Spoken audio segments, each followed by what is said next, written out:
et bienvenue à ce premier épisode de Photoshop, les bases. Alors allez voir l'épisode 0, c'est un épisode introduction. Et aujourd'hui on va parler un peu des calques. Et on va faire plusieurs épisodes d'ailleurs sur les calques, puisqu'il y a les calques, mais associés aux calques, il y a des modes de fusion. Associés au calque, il y a des options de fusion. Donc ce que je vous propose aujourd'hui, c'est que je vais vous faire un peu une introduction sur le calque. Vous parlez des couches, c'est des notions de couches. Alors d'ailleurs, la traduction en anglais, c'est layers, c'est des couches. Calque, à mon avis, ça vient du fait que en dessin industriel, il y a pas mal d'années, on utilisait du papier calque. C'est une espèce de papier un peu transparent. Et on dessinait comme ça sur le premier calque, et puis on mettait un deuxième calque, on dessinait autre chose ou plus de détails, et on pouvait choisir quel calque on montrait. C'était un peu le même concept. Donc on va regarder un peu cette notion de couche et d'ordre. On va regarder aussi que ces couches-là, on peut les masquer en partie. Ça peut être utile, et puis on s'arrêtera là pour ce premier épisode, parce que c'est important de comprendre ces deux bases-là, parce qu'ensuite on a un monde phénoménal qui s'ouvre avec ça. En plus, quand on verra les modes de fusion, donc on verra les options de fusion, on verra qu'on peut faire pas mal de choses. Et j'essaierai de vous faire un petit exercice sur la fin.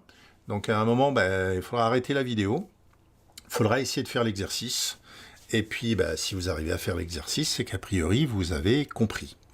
Alors là, je viens de Lightroom, je viens de faire modifier dans Photoshop, c'est la belle Anita, et on va regarder cette histoire de couches. Pourquoi des couches ? Si par exemple je veux écrire, alors les pinceaux on les verra, les pinceaux, je veux dire les outils là on les verra une autre fois, mais là imaginons que je veuille simplement dessiner quelque chose marqué OK en jaune souligné en vert. Donc là je peux le faire, hein, j'ai pris un pinceau, je fais OK, très bien, et je vais ensuite souligner en vert. Je vais prendre du vert, très bien, et je vais souligner. Super. Et puis maintenant, je me dis, oui, mais finalement, là, le hockey, j'aimerais une autre couleur, et puis le surlignement, là, il est peut-être un peu près du cas, j'aimerais qu'il soit plus loin. Non, dommage, vous venez de modifier l'image. Et puis, vous ne pouvez pas bouger ces éléments. Tout est sur un seul dessin, et donc, si vous bougez tout. Alors en fait, ce qu'il faut faire, c'est pour ça qu'on a les calques, hein, c'est-à-dire que vous allez pouvoir créer un calque où vous mettrez le OK, puis créer un calque où vous allez souligner, puis ensuite vous pourrez les modifier indépendamment des uns des autres. Alors pour faire un calque, c'est simple, ici calque, nouveau calque, d'accord, où vous avez une petite icône ici qui vous permet de créer un calque. Voilà, c'est celle-là. On va passer par là-haut, nouveau calque, très bien. Je vais l'appeler vert. Ok, là il y a une notion de couleur, mais c'est plus une couleur, je dirais, d'identification, c'est pas pour changer la couleur du calque. Vous avez une notion d'opacité, on la verra aussi, et vous avez une option de mode de fusion. Ne pas confondre les modes de fusion et les options de fusion, c'est deux choses différentes. Mode de fusion, c'est comment la couche va interagir avec les autres couches. Là, je vais me mettre en normal, ça veut dire que c'est assez binaire, la couche est visible, on la voit, la couche elle n'est pas visible, on la voit pas. Et je vais écrire OK, donc j'ai mon nouveau calque vert là, et je vais écrire OK. Très bien. Et puis maintenant, je vais faire un nouveau calque ici. Alors les calques, ils donnent le nom automatiquement lorsqu'on appuie ici sur le truc. Si vous double-cliquez sur le nom, vous pouvez évidemment le modifier. Je vais l'appeler jaune. Je vais prendre une couleur jaune, très bien, ici, et je vais simplement souligner cette partie-là. Et maintenant, l'avantage d'avoir un calque, c'est quoi ? Mon jaune, là, alors je vais prendre l'outil déplacer. Comme je disais, on verra tous ces outils les uns après les autres. Mais si je prends l'outil déplacer ici, vous voyez que je peux déplacer mon jaune. Je peux le mettre où je veux. Si je prends mon vert, je peux déplacer mon vert. D'accord ? On voit d'ailleurs que là, le jaune est au-dessus du vert, puisque mon œil, considérez que l'œil, il est par au-dessus, comme ça, il regarde les couches comme ça, les unes après les autres. Donc, il voit d'abord la couche jaune, il vous affiche le jaune. Ensuite, il voit la couche vert, il vous affiche le vert. Et puis ensuite, il voit Anita, il vous affiche Anita. Si je veux intervertir les couches, je peux par exemple prendre ma couche verte. Donc, vous cliquez dessus, vous restez cliqué, vous faites un drag and drop et vous le mettez ailleurs. et là vous voyez que ma couche verte est passée au-dessus. Donc c'est pas beaucoup plus compliqué que ça. On a comme ça des notions de couches qui vont se mélanger d'une certaine manière, on fera une vidéo sur la manière dont elles se mélangent, et qui vont avoir des options également. Ici, si on fait un clic droit, et que j'ai un truc qui s'appelle option de fusion, et là je vais pouvoir ajouter, je sais pas, une lueur externe, voilà, j'ai rajouté une lueur externe, c'est très moche, mais c'est juste pour vous montrer qu'on a des options de fusion. Alors, un calque, on peut le rendre plus ou moins transparent. C'est-à-dire que là, vous voyez, j'ai opacité, et ici, je suis sur mon verre, hein, et puis je peux comme ça dire, ben, on va le voir de moins en moins. Et vous voyez qu'il disparaît. Alors ensuite, on a un autre truc. Souvent, les gens qui ne connaissent pas les options de fusion se demandent à quoi ça sert, la fond. Parce que, alors je vais prendre le jaune, par exemple. Voilà. Je vais prendre le jaune, et vous voyez que si je baisse l'opacité du jaune là, ben, il baisse d'opacité. Et puis si je vais sur fond, ici, et que je baisse l'opacité, ben, il baisse d'opacité. Bon, alors là, beaucoup de gens disent, ben, c'est le même curseur. Non. Parce que là, si je prends vert auquel j'ai mis ce qu'on appelle une option de fusion, si je baisse l'opacité, ça baisse, alors je me mets sur le vert, ça baisse l'opacité de tout le monde. Très bien. Et tandis que si je baisse fond, ça baisse l'opacité du hockey, mais pas du contour, qui est une option de fusion. Donc vous voyez que là, l'intérieur est en train de disparaître, mais l'option de fusion est restée. Donc ça, fond, ça s'utilise quand on utilise les options de fusion.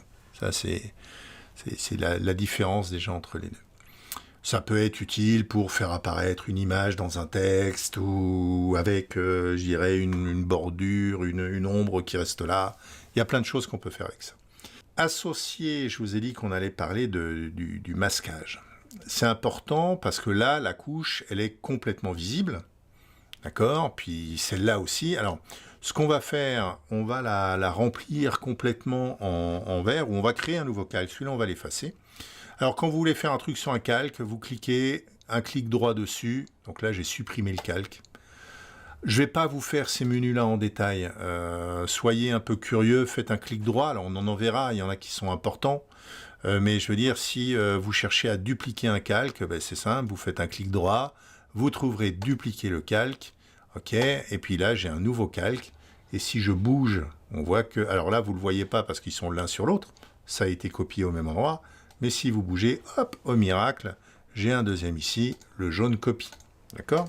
Donc là, ce qu'on va faire, là, mon jaune copie, là, je vais aller le remplir complètement.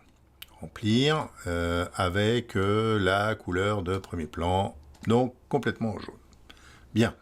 Donc là, j'ai un truc complètement jaune. Bah, mon œil, il arrive, il voit du jaune. Bah, comme le jaune, il est là, il affiche rien en dessous. Puisque je suis en mode normal. Donc en mode normal, c'est visible, c'est pas visible, c'est pas visible. Maintenant, si je fais un masque de fusion, c'est un truc que je vais avoir ici, sur ajouter un masque de fusion. Et ici, je vais pouvoir décider, est-ce que mon jaune est visible ou pas? Dans ce masque de fusion, c'est blanc, je montre l'image, c'est noir, je montre pas l'image. Donc, si je prends par exemple un carré comme ceci, je suis bien dans mon masque de fusion. Faites attention, hein. Là, je suis dans mon calque, là, je suis dans le masque de fusion du calque. Et si ça, je fais édition, remplir, et que je le remplis en noir, d'accord, bah, vous voyez que la partie noire ici est cachée, donc le jaune là ne s'affiche pas, et j'ai mon calque jaune en dessous, là, donc mon petit trait jaune, et j'ai Anita derrière. De la même manière, si j'en refais un autre là, édition, remplir, en noir, voilà. Donc voilà à quoi sert le masque de fusion. Mais le masque de fusion, j'ai dit noir, ça n'affiche pas le calque, blanc, ça l'affiche, mais il n'y a pas que noir et blanc, il y a du gris. Donc si je fais par exemple un dégradé, on ira voir, je vous l'ai déjà dit, tous ces outils-là les uns après les autres, mais c'est juste pour vous montrer le concept du masquage. Je fais donc un dégradé de noir vers blanc dans cette sélection. Qu'est-ce qui va se passer? Le noir je vais voir Anita. Le blanc, Anita va disparaître et ça va se faire au fur et à mesure. Voilà. Donc le noir, vous voyez que là j'ai un dégradé, on le voit bien là. Le noir, j'ai Anita qui s'affiche. Le blanc, j'ai Anita qui ne s'affiche plus, ou le fond en tout cas d'Anita. Et là, j'ai un dégradé entre les deux.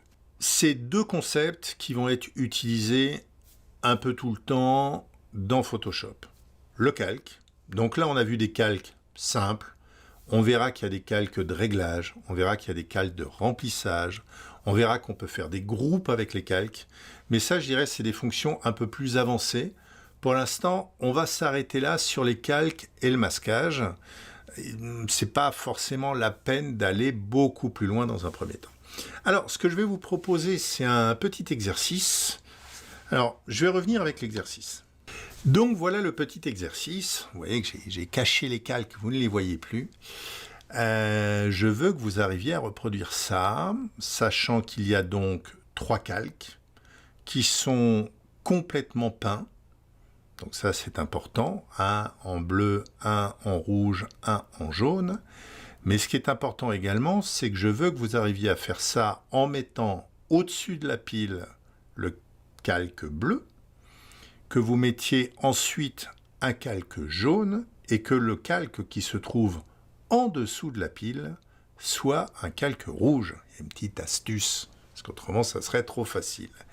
Je vous laisse réfléchir, je vous propose de mettre la vidéo en pause, et puis, essayez de jouer le jeu, hein, vous êtes là pour apprendre. Et puis, on se retrouve juste après pour la correction. Vous êtes prêts pour la correction? Allez, on va regarder comment ça a été fait. Donc, je vous rappelle l'ordre des calques, bleu, jaune, rouge. C'est important. Donc, je vais refaire l'exercice pour vous. Hop là, on va prendre, je sais pas, 1920 par 1080. 1080. Oula, 1080. Très bien. Je vais faire créer. Maintenant, alors je vais faire réapparaître les calques. Là, vous avez des petites flèches qui permettent de faire réapparaître des choses qu'on a cachées, puisque je vous l'avais caché exprès pour que vous ne voyiez pas comment j'avais fait. On va créer 2 calques. Très bien. Le premier calque, édition, remplir. On veut le remplir avec une couleur. Et on a dit que le premier calque, on voulait que ça soit du bleu. OK. Le deuxième calque, je vous ai imposé le fait que ça soit du jaune. Donc, édition, remplir, couleur, ici, et jaune. OK. Et le dernier calque, c'est du rouge. Édition, remplir, couleur, et je vais choisir du rouge. OK. Donc là, j'ai bleu, jaune, rouge. Le bleu est visible, puisque je vous rappelle, l'œil, il arrive d'au-dessus, il descend. Il est visible complètement, donc le jaune et le rouge, pour l'instant, ne sont pas visibles. Alors, je vais aller sur mon bleu et je vais faire un masque de fusion. Je vais sélectionner avec l'outil sélection là, un carré. Très bien. Et je vais faire édition. Alors, attention, rappelez-vous bien, il faut être dans le masque de fusion. Je vais faire édition, remplir, et je vais le remplir en quoi? Je veux que cette partie-là n'affiche pas du bleu et que ça affiche qui est en dessous, donc en noir. Donc là, maintenant, je me retrouve avec un carré jaune. Alors, quand vous avez une sélection, vous travaillez toujours par rapport à ce qu'il y a à l'intérieur de la sélection, et si vous voulez annuler une sélection, vous avez la possibilité ici, je suppose, de faire sélection, désélectionner, mais autrement, vous avez aussi le raccourci clavier, CTRL-D qui est très utilisé. Donc, là, j'ai fait mon jaune. Mais il y a un problème. Moi, ce que je veux ici, c'est que ça soit du rouge. Et je veux juste qu'il y ait un carré jaune à l'intérieur. Donc, comment je vais faire ça? En fait, il faut que je masque le jaune là, au bord, et que je l'affiche uniquement au centre. Donc, il faut que mon masque de fusion, il soit, pour tout cacher, noir, et qu'il y ait juste un carré blanc à l'intérieur pour faire afficher le jaune. Donc mon masque de fusion, là, je vais faire édition, je vais faire remplir, et je vais le remplir en noir. Donc là, j'ai bien le rouge, ce coup-ci, qui apparaît. Et je vais simplement prendre, toujours là dans mon masque de fusion, je vais prendre ici un carré, je vais faire édition, remplir, et je vais le remplir en blanc.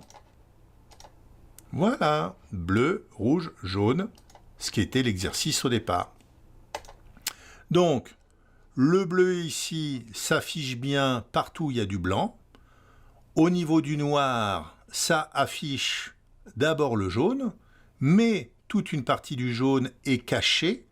Donc ça affiche le petit carré au centre jaune, et ensuite ça affiche le rouge qui est en dessous. On va s'arrêter là pour aujourd'hui sur ce qui est calque et masque.